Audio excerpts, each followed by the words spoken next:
Au cours de sa communication face aux journalistes de la capitale Kinshasa, le porte-parole du gouvernement a confirmé que durant les derniers événements dans l'Est, les FARDC ont combattu les troupes rwandaises aux côtés de M23, reconnus grâce au Centre conjoint des opérations FARDC-MONUSCO, ce qui explique la position ambiguë de la communauté internationale. On nous force la main justement pour aller négocier avec des groupes terroristes.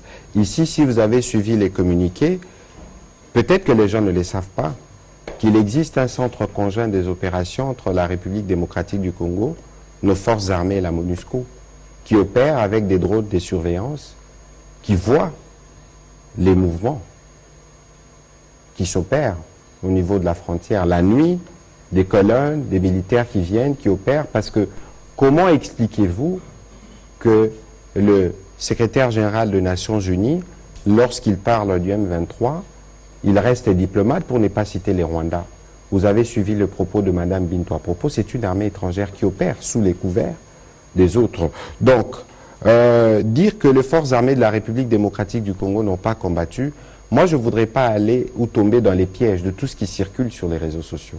Concernant la chute de certaines localités, Patrick Mouyaya rassure que les services de renseignement militaire des FARDC sont à pied d'œuvre pour identifier toutes les complicités au sein des unités combattantes.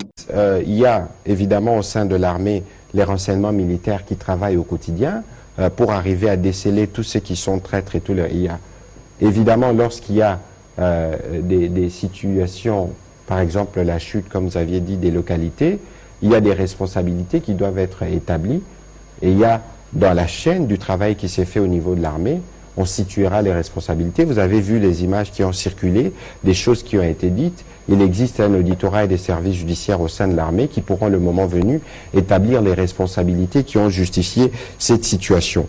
Alors, vous avez parlé de l'armée ougandaise. Ce qu'il faut savoir, d'abord, c'est que nous sommes en train d'opérer avec l'Ouganda de manière claire à Béni contre les terroristes des ADF. Nous avons évidemment entendu des informations dans ce sens, disant qu'il y a eu une implication, qu'il y aurait eu une implication de l'armée ougandaise dans les événements qui se sont passés. C'est des faits qui sont en train d'être retracés. Les moments venus, dès que les détails seront prêts, nous pourrons vous donner la position du gouvernement quant à ce.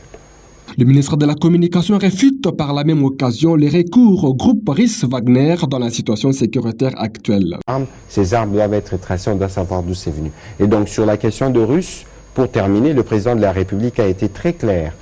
Nous étions avec lui à Londres à l'occasion de l'Africa Summit, où on lui a posé la question si il allait recourir au groupe Wagner pour assurer la sécurité. Il s'est dit, on ne va pas recourir à une milice pour régler des problèmes des milices. Et donc aujourd'hui, c'est clair, le gouvernement de la République démocratique du Congo, qui entretient encore des rapports diplomatiques avec la Russie, n'est pas dans une option comme celle-là. Parce que je sais que la participation de mon collègue de la Défense à une conférence organisée en Russie il y a quelque temps fait beaucoup jaser, mais je pense que les gens doivent savoir que même lorsqu'il y a la guerre, et le président de la République l'a dit, il doit toujours avoir des moyens de communiquer. Donc, plusieurs chevaliers des micros ont pris part à cette communication hebdomadaire du gouvernement central.